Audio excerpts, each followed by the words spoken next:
So today we have Jami Kinton. How are you doing, Jami? I'm doing great, James. How are you? I'm doing great. So tell me about your background and how, first of all, how you got into your career. Sure. Well, believe it or not, I went to school for journalism, so I was a newspaper reporter, which is what I studied. However, when I turned 18 and when I was getting ready to go into college, I really wanted to try my hand at modeling and acting. Had absolutely no experience prior to. I waited until I got out of high school because nobody in my family had really done anything like that before, and I really wanted to be able to, first of all, be able to drive myself there, but also to be able to research it and kind of explore it on my own once I had graduated from high school. Actually, kind of got mixed up with an agency that wasn't very good at first, and slowly but surely, though, I made some friends that steered me in the right direction. And so while I was going through college, started with the talent agency in Cleveland. And today I have 16 talent agencies across the country. And when I left journalism 6 years ago, I really wanted to focus on entertainment solely. I was getting ready to turn 30, and I just kind of thought if there's ever going to be a time where I'm going to really give this a go, it should be now. So, fortunately, I always say that self-taping really changed the industry. I did go through some acting classes a little bit at the beginning, but really most of what I learned has been, on set and through others and experiences and things like that. And so I've done both sides of the industry. I work in production and I work as an actress as well. I love both equally. I got into host work probably 12 years ago.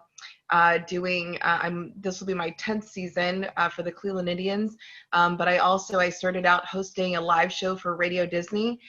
Today I host for a national show called Fusion Live, and we travel across the country doing shows for kids and families. And I also do some radio work with voiceovers, and just kind of got my hands into a lot of different areas of the industry. And it's just been really fun to kind of learn as I go.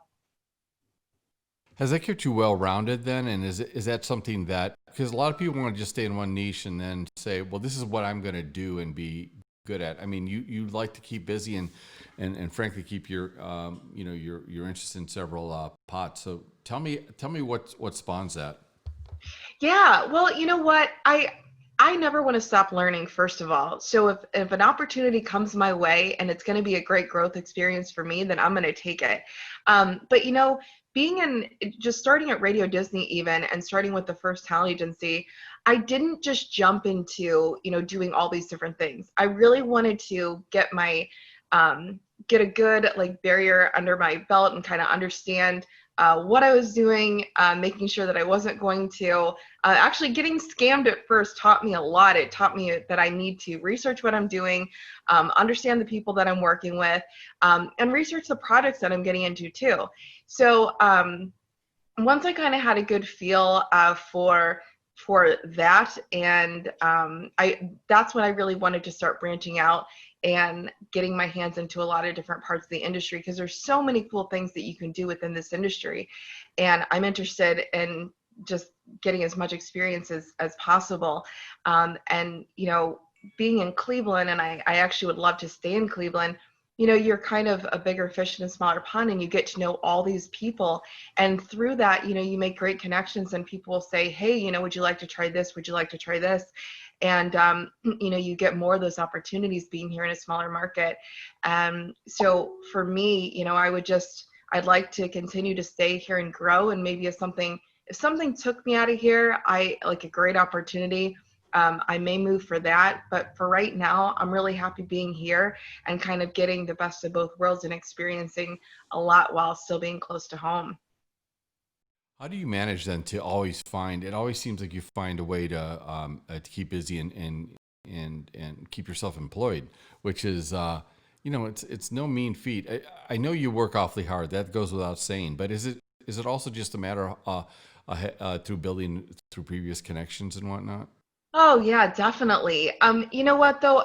Like I was saying earlier, self-taping totally changed the game because before, to get into these other agencies and to be able to travel more, was really difficult because you really had to pick and choose. If you were going to get another agency, you had to make sure that you were dedicated to getting to those auditions and letting them know, I don't live here, so I am willing to come in for bigger auditions and bigger jobs and things like that. But self-taping totally changed the game. And I knew that I was ready. I was actually, again, I was getting ready to turn 30 when I left my full-time job. But I knew at that point that I was actually booking so much at that point that I knew that I could be okay if I left, still having kind of my regular things. At the time, I was still at Radio Disney, of course, still at the Indians. But I knew that I was making enough and that I had grown enough, made enough connections, especially here, that I was getting ongoing work not only from the agencies, but from individuals that I had made great connections with. So it's keeping those connections. It's making sure that, I mean, even on social media, to make sure that you keep good relationships with people, that you're following what a lot of people use social media to post casting calls and things like that. Some people who don't want to be on social media don't really know what they're missing out on. There's a lot of great individuals that are posting their own casting calls, that are talking about different projects, and whether you want to get involved as an actor or actress, or that you want to get involved as even on the bottom level as a production assistant. It's really just keeping up on what's going on and how you can stay involved. And that's really important for me to make sure that I'm looking at those things, that I'm being interactive with people, and just keeping those connections so that even what doesn't come in organically through agencies and things, that you can kind of make that happen on your own. And also, building those relationships so that people want you back. I agree with you. I think it's like anything else. We were discussing this in a previous podcast is that, when you first get on set, or you get in with a group of people, you're kind of, you're in a proving ground for the next job. You're really auditioning for the next job is what you're doing. So I could definitely see that. Did you then, Absolutely. so tell me about your broadcasting career, and what was that about? So I've worked in kind of a bunch of different areas when it comes to broadcasting. When I was a reporter, I was a newspaper reporter. However, because they knew that I had this background in TV and entertainment, they actually had me do a broadcast from the newsroom that I would do on the website. So that's kind of where I started. And it's funny because I've gotten cast a lot of times as a reporter or a newscaster, and everyone, my agent, he still thinks that I was a TV reporter because he always says, "Oh, that's your news background." But really, I started out as a print journalist, but I also have a lot of experience just with working for the Indians, and getting a lot of experience in live performance there. Everything that we do, there's a couple things that we do pre-tape, but everything that we do in game is live for the fans. So doing contests and things in between innings. And then this past season, I hosted an eSports show out of Minneapolis, and that season was super successful. Got to travel across the country and go to a lot of different gaming events, meeting a lot of different gamers and fans and things like that. So I've definitely kind of gotten my hands in a lot of different areas in broadcast. So tell me, you also then worked as doing a little bit. I'm going to hop around because it just is coming to my Sure. mind. So, because I thought about this, that There's a lot. you're also doing the stunt work, right? And Yeah. so, how did you get into that? I mean, that's kind of a different thing, and I know you're athletic, but how did that work? Yeah, so well, I actually took martial arts as a kid, and then stopped for a long time when I got really into cheerleading and things like that. But then a friend of mine who lives in Mansfield, which is where I grew up, had told me about a stunt company up in Madison, Ohio, and told me that you have to be invited to come.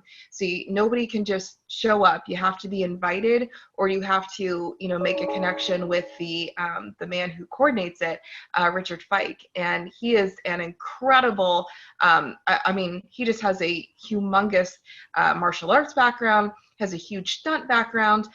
Pretty much anything that comes to this area, especially the tri-state area, if they don't already have a stunt company or a stunt coordinator involved in the project, it will go to Richard Fike. I mean, he's the only guy in the game, and he's unbelievable at what he does. So my friend who had told me about the stunt company, I then started reaching out to Mr. Fike and letting him know that I had a martial arts background. I have gymnastics and dance under my belt as well, and I was really interested in exploring that side of entertainment as well. It took a little while because, again, he doesn't just let anybody into the company. So he's very big on trust and loyalty and responsibility and making sure that you're showing up consistently and training. And when I finally got him to let me come to one of the stunt classes, I was definitely hooked. We trained together once a month, but then I actually joined his martial arts company as well because I wanted to get back to the basics of fighting even before I kind of dove, further into stunt. So I started doing that. I'm a blue belt now. Actually, blue belt with the black stripe, so I'm just under brown. And then I started there. I've done several projects with Mr. Fike. That's how I got my SAG card, was with him. I then turned FICOR because I wanted to be able to still work non-union projects. But it was through Stunt that I was able to get into the union, which is pretty cool. And it's really been a blessing in disguise. It's gotten me into a lot of different, I've made so many great connections through Stunt, and it's really opened a lot of different doors for me. It's also a different way to get into TV and film. The audition process is totally different. If your stunt coach will vouch for, if you fit the description of who they're looking for, and your stunt coach can vouch for you and say, hey, yeah, she can do a high fall, or she can take a hit or a fall, you pretty much are guaranteed the job instead of going through 10 different auditions. Of course, you better actually be able to do it, but again, Mr. Fike is really well trusted in the industry, and so he's vouched for me for a couple jobs. There have, of course, been things that I have auditioned for, but it's a really different way to get into to TV and film in that area. What are some of the films you've been in? Yeah, well, the most recent one that I did was I See You, which is with Helen Hunt. And that was actually my most challenging one. I did a stair fall. There was an 8-foot gap in between the stairs and the windowsill where I fell. And I'm only 5'1". So, Mr. Fike told me, Jamie, you need to be able to fall. And I had to hit my head on that windowsill. He said, if you go too far, you could really injure your neck. If you don't go far enough, you're not going to hit just that edge of that windowsill. And believe it or not, I did it in one take. And I remember laying there because nobody called cut yet. And they finally called cut, and they said, roll the playback. And they actually said, we got it. And that was it. And I don't think I've ever done something where they just said, okay, you're done. So my most challenging thing, I actually got in one take. And when that movie came out, it was called I See You. I was blown away. The movie was fantastic. And, sometimes you watch your stuff and you're like, ooh, I don't want anyone to see this. But that one was really great. So I was pretty excited about that. And then I worked on a TV series called Smoketown that was on TBN in Kentucky. So that was really neat. There's been a lot of things that he's kind of gotten me into. I did a Netflix film called Little Evil. I took a fall onto a fence. So it's been cool. He's gotten me into a lot of cool projects. Well, we actually just saw I See You, and I remember that fall, and I said, yep, that's her. Yeah. It was quite convincing. It looked like the lead actress. So, I mean, nobody was the wiser there at all. Hey, Jamie, have you considered doing any other stunts besides just falls, or are you going to stick with falls for now? Oh, yeah. I mean, anything that they throw my way, I would be willing to try. It was a fight scene and a fall that I did on Smoketown. I've been up for some different parts. It's kind of a coincidence that the most of what I've done has been falls, but I would definitely be willing to try pretty much anything and everything. I'm not afraid of heights or anything like that. So anything that they thrown my way, I'd be willing to give a shot. I've trained in like falling out of cars, getting thrown out of cars and things like that, but so far I haven't had to execute that yet. I'm getting my motorcycle license at the end of this month, so I'll be able to do that.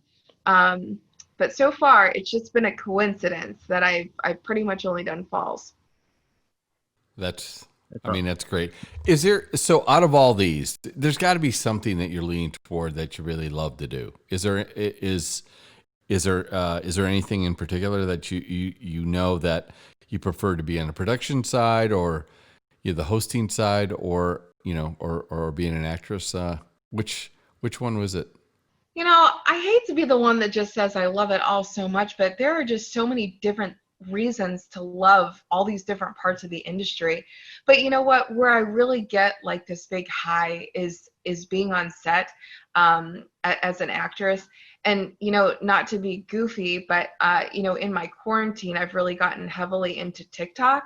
And for those who aren't too familiar with it, TikTok, is an app. 70% of it is like teens and younger, but 30% is 30 and over who are on this app. And when I originally got on, I thought that TikTok was just dancing. And then I quickly realized that you get to do all these like really fun skits too, where you take a soundbite from a movie, whether it's, I've done a lot of 90s comedies, and then you just kind of reenact these scenes. And, being quarantined and not being able to be on set, it has been really cool for me to get to play these roles that I would never truly get to play really in a film. I mean, doing Jim Carrey to Robin Williams and things like that. I mean, all these greats. It's been really cool for me to do that, and it's just reminded me how much I love the diversity of being an actress and the challenge that gives to me. I mean, everything is a challenge because you always want to give 110%, but acting is something that I wouldn't say necessarily comes so naturally or so easy to me. I really have to work at it, and I really enjoy the challenge of working at all these different roles, because there's a million different roles, there's a million different characters, and to get to tackle each of these, especially right now with doing as many as I'm trying to do, it has been so fun and so rewarding, and just a great learning opportunity for me. And as you said earlier, hasn't it brought about opportunities that you didn't kind of expect? And yes, that's kind of a nice side effect, Yeah, so tell me about some of those. Absolutely. So when I got into TikTok, I actually just got into it 3 months ago. And I really wasn't doing very much on it. I was just kind of using it sporadically. But when I got quarantined, I thought, well, I'm used to being so busy. I don't want to go stir crazy in quarantine. So I'm going to try to almost make TikTok my job. And when I say that, I didn't really mean that I was going to try to make money off of it. I just thought that I would try to build my following and work on my acting and things like that.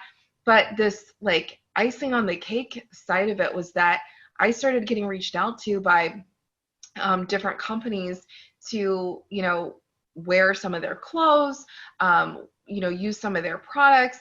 I was reached out to by, I mentioned getting my motorcycle license. I was reached out to by a high-end racing company out in Texas who, talked to me about becoming the face of their brand. He sent me several of these very nice motorcycle jackets, and I'm talking to him about he's actually gonna get me a motorcycle as well, and and that was something that I was always interested in anyways, just because of Stunt. And I'm now getting to do that kind of stuff for free and get paid to do it, which is just unbelievable, for a common person to fall into this, again, just to kind of keep myself from going crazy in quarantine, to all of a sudden getting, these amazing offers. I've gotten a lot of media opportunities from it. I did an interview with Scholastic News. I actually got invited to come on a pizza making show in Detroit. I've had media companies reach out to me to ask if they could use my TikToks in different on their outlets and things like that. It's just been really neat. It was completely unexpected, but just really cool. Really cool. There really is something that was a kind of nice side effect, and it's crazy how that can expand so quickly, and it touched so many people, which is, I guess that's how it is. And if people are ever watching online content, if they haven't before, it's kind of now, right? And that has certainly happened at the right time. Definitely. Beside that, how have you quarantined? I guess that's the big question. How have you quarantined? I mean, honestly, this sounds really sad, but if I turn this computer around, which I wouldn't dare do, I turned my whole living room basically into like my Tik-Tok headquarters. I actually had to tell myself to cut back. I'm the worst boss ever. I wasn't sleeping very much at all. And actually, it wasn't necessarily that I was like forcing myself to get up and to, make these. I was trying to average about 15 TikToks a day. But I couldn't wait to do them. I actually was getting so excited about them. I literally couldn't wait to wake up and do them. But I turned my whole living room into, like I said, my like TikTok headquarters. I have wardrobes over here. I literally packed 2 suitcases and brought them down here just so I didn't have to keep running up and down the stairs. Because you play all these different roles. So I have like, if I'm playing a dad, if I'm playing a kid, if I'm playing a mom, a grandma. My props are on my love seat, so you don't ever see that. You only see this side of the living room in my TikToks. I literally have a bicycle sitting over there by my TV. I have hair and makeup over here on the other side of the couch. When you ask how my quarantine's been going, it's been going great, but it's been very it's been very one-tracked. I haven't really, I had all these big plans for, getting the house clean and organized. And in fact, my house is messier than it's ever been in my life. So I'm trying not to let that bother me because I thoroughly am enjoying what I'm doing. But I definitely have to think of a transitionary plan for when I go back to regular life. Where do you think that's going? I mean, that's another thing we've been we had a podcast last night where a lot of these guys had been on the movies, and we were talking about their experiences, and it's going to definitely be a transition. We definitely have worked together, and I've always enjoyed that. And I'm thinking pre-production will be more important than ever as far as staging people and when they can come in and out. And now there's another layer that you have to consider when you're having talent on and whatnot. So, first of all, do you have a plan for what we're going to be doing moving forward? Yeah, well, you know what? For a lot of it, it's not necessarily up to us, as an actress. We're kind of at the mercy of what happens on sets. I actually got to go back on set. I shot a Ford commercial just last week, and my agent just emailed me today that they want me to come back and film a second, secondary piece for them. It was very interesting. That was my only time back on set this entire quarantine. And we had to wear masks nearly the entire time unless we were actually shooting something where we didn't need the mask, but the piece was actually something where we were supposed to wear the mask in it. But aside from that, we were in masks the entire time. Me and there were only a few other actors on set, but we were definitely separated on set. We kept our distance. I've had a couple agencies, like I said, I'm with a lot of them, and they're all doing different things. One agency that sticks out to me in particular that has been very proactive in telling us, what their plans are. We have to take our temperature the day we get booked for something. We have to take our temperature, take a picture of it, send it in. On the day of the shoot, we have to take our temperature again, send in a photo of that. We have to sign a paper that, guarantees or at least, promises that, you are not sick, that you don't have anything before you go on to set. We didn't get any food. We were there for a decent amount of time. We didn't get any food, and they probably said, I just probably skipped past it, that we should bring our own, which I did bring my own because I actually didn't want to eat the food that was on the set.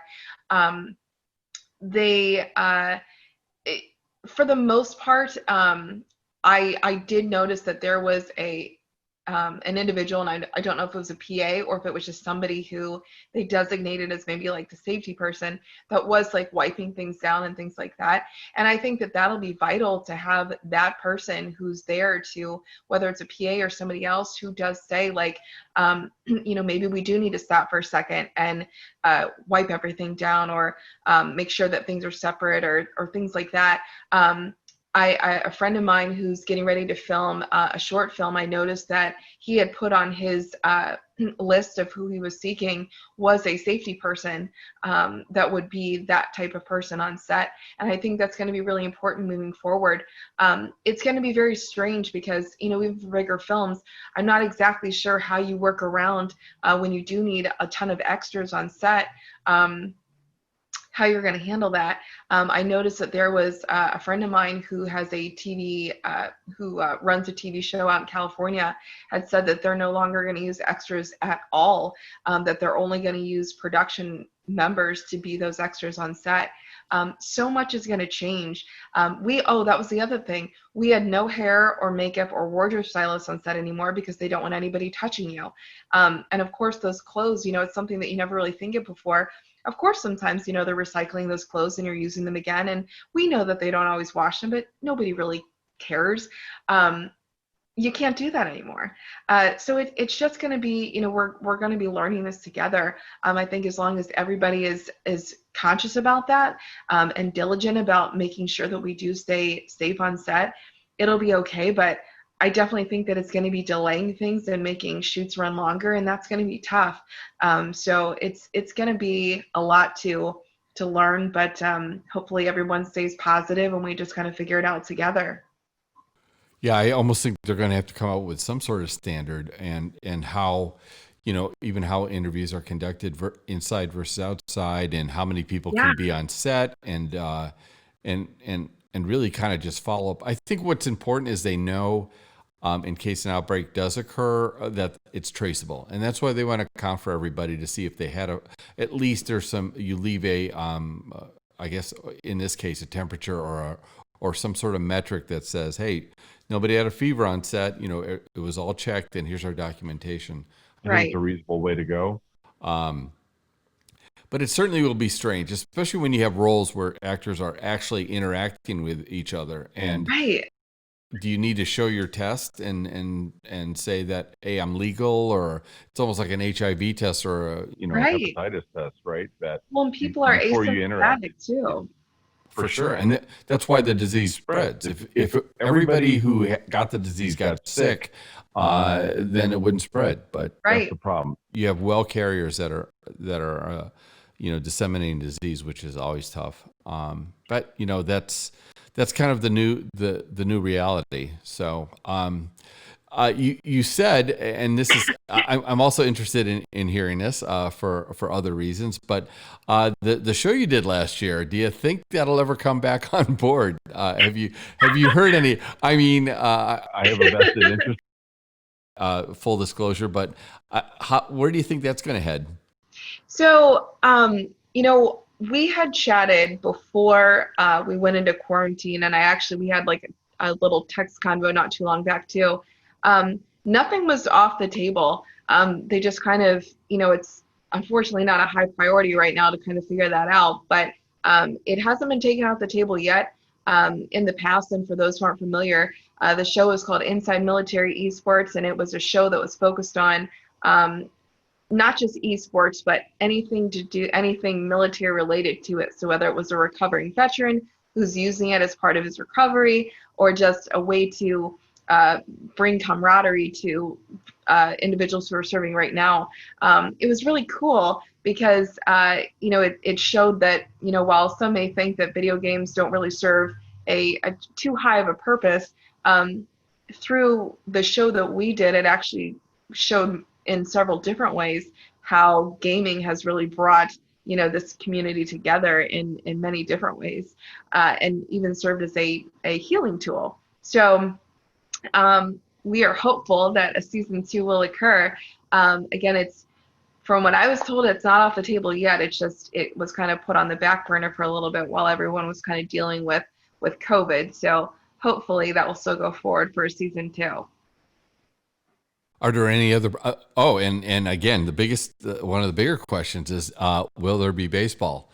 And have they been in touch with you to say that, hey, Yeah. it looks like we're gonna open up one day and we're kind of gonna start the wheels turning. So I'm sure there's a lot of people who'd love to hear about that. Yes. So, it's funny because our bosses at the Indians have been very communicable with us. We actually, every Friday, we have a Zoom call just to not only just to like tell us what's going on, but really honestly just to keep us together. It's been really nice. I mean, we get on and just talk, which not many companies are doing that. It's really nice. I mean, there's nothing much to talk about sometimes, and we just kind of share what's going on in our lives. But that's been really nice. Unfortunately, I read, and I was actually reading in USA Today that, MLB wants to get underway no later than the beginning of July. However, they're saying no fans. So that would really put a lot of people out of work, from ushers to concessions to us in scoreboard. There's no need for it this year. So we have not officially been told that by our bosses. But again, I read this article pretty thoroughly from USA Today, and that's what they said, is that MLB is saying no fans. It was interesting though, because I was reading that for football, and I know that's a little further off, but the Browns are already selling single tickets for their season. So I don't know if they're just hopeful thinking that further on down the line that we'll be okay. But it is looking like no fans for baseball season. Yeah, I can't see a stadium full of people in hazmat gear and Right. It definitely would be. take the wind out of a lot of people's sails. That in Taiwan though, I understand they were doing baseball without Really? Fans. Yeah, so I Without haven't really fans. followed. Okay.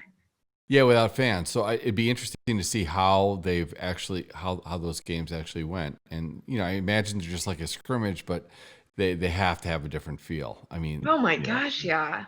I mean, And that's Can't even imagine.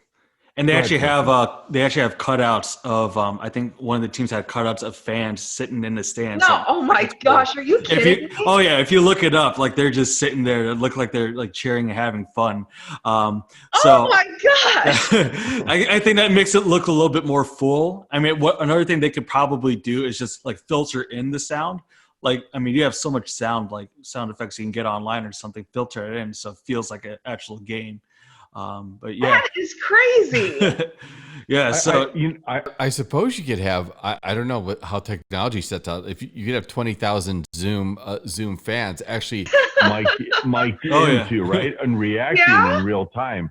to what's going on, which would be kind of interesting. I can't imagine people sitting there for a game and just knowing, all right, all your sound feeds are going to go into the to the PA system, which would be kind of interesting. I don't know how that would work. So and that'd be cool also to do like to bring the stadium experience home. So let's say, you can watch it through Zoom, you pay an amount to watch it through Zoom, you get the experience, you get the hostess. In this case, you coming up, you still giving away prizes, and then you choose someone, you can still do those contests through Zoom or whatever, and then go back to the game. Good. So Oh my Lord, would that be weird? yeah, definitely. Just Hey, doing the way we're doing it now, except you're wearing your Indians gear instead. And then, Yeah. No, anything's possible. Hey, Christian, did you have some questions for Jamie?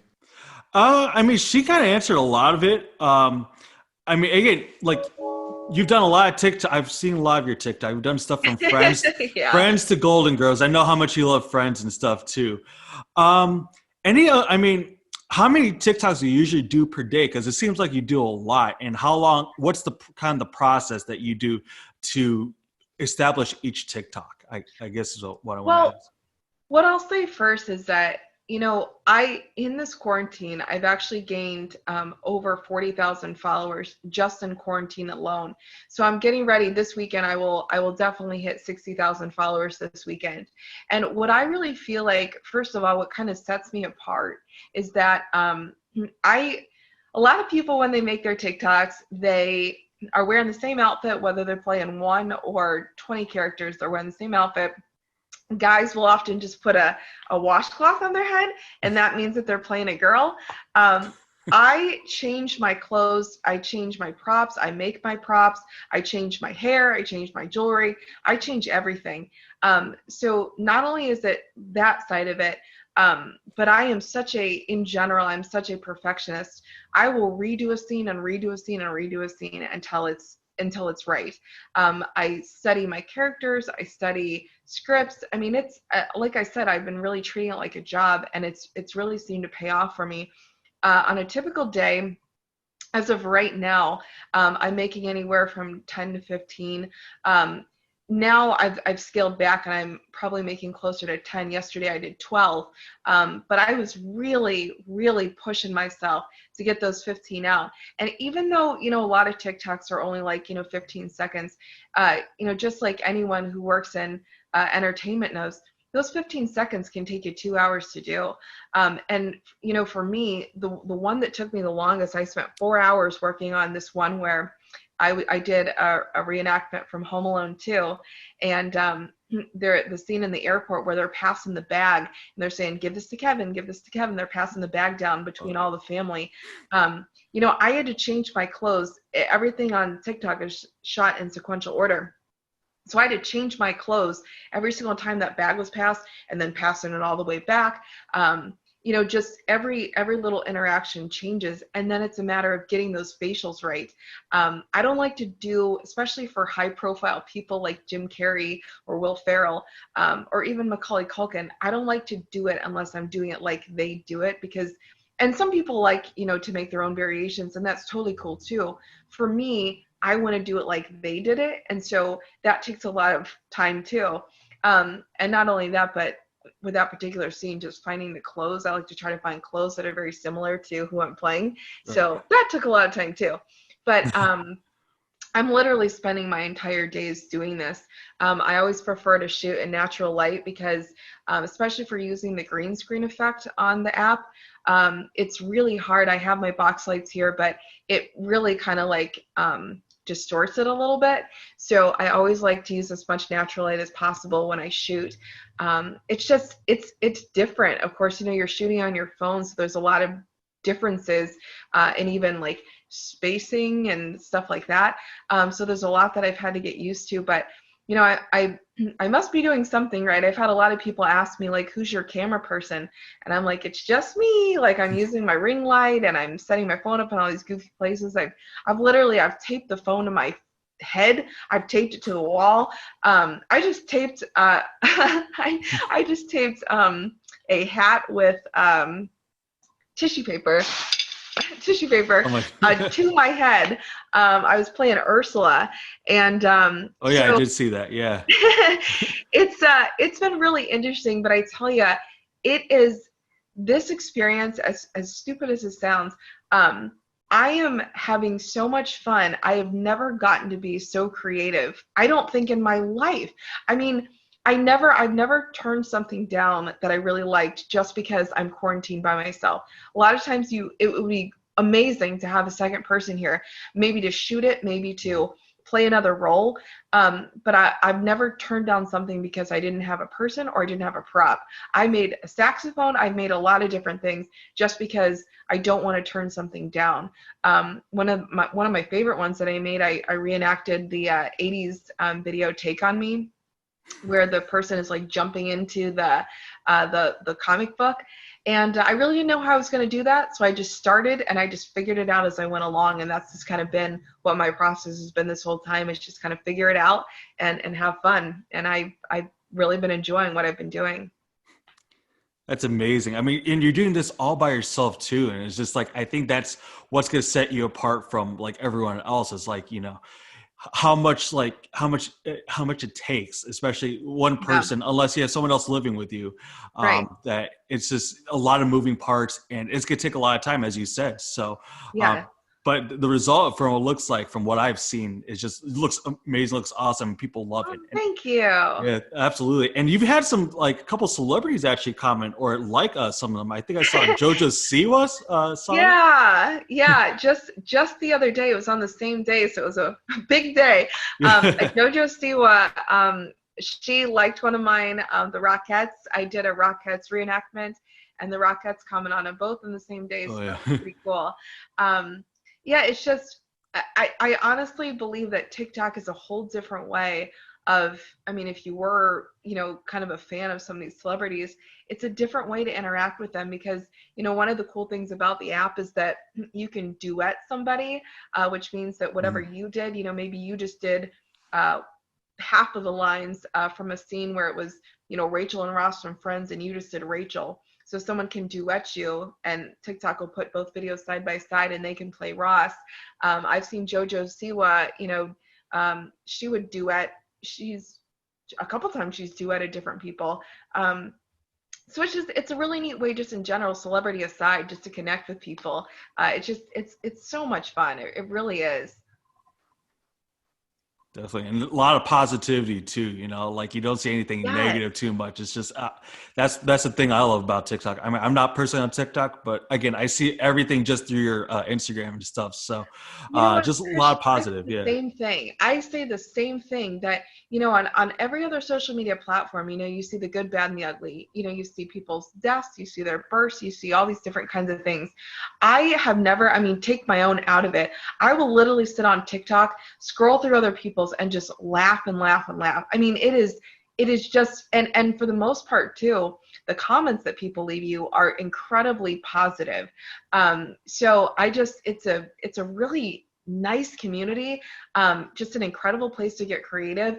And again, I think a lot of people, especially our age, are looking at it and saying that app is for kids. First of all, even if you have a business, it's a great way to promote your business, especially with how the algorithm works. But as somebody, especially in our industry, it's giving you a lot of different ways, again, to hone your skills, to stay creative. It's been a blast for me to do it. Yeah, because the last thing you need is another job, right? And Right. this actually created more opportunity. So that's Yeah. that's a real nice side effect. So Jami, thanks for coming on, and I know you're going to be doing some great things in the future, and hopefully I look forward to working together with you again. I do too. Thank you guys so much for the opportunity. It was great talking with both of you. Absolutely. And where can they find you? Like, let's say they want to look you up on TikTok or Instagram. Where can they find you? Yeah, well, TikTok gives you a really goofy, you don't have your own name on there. So if you go to TikTok, it's my first and last name, Jami Kinton. And then, of course, same thing on Instagram and Facebook. And I also have a website, which is jamikinton.com.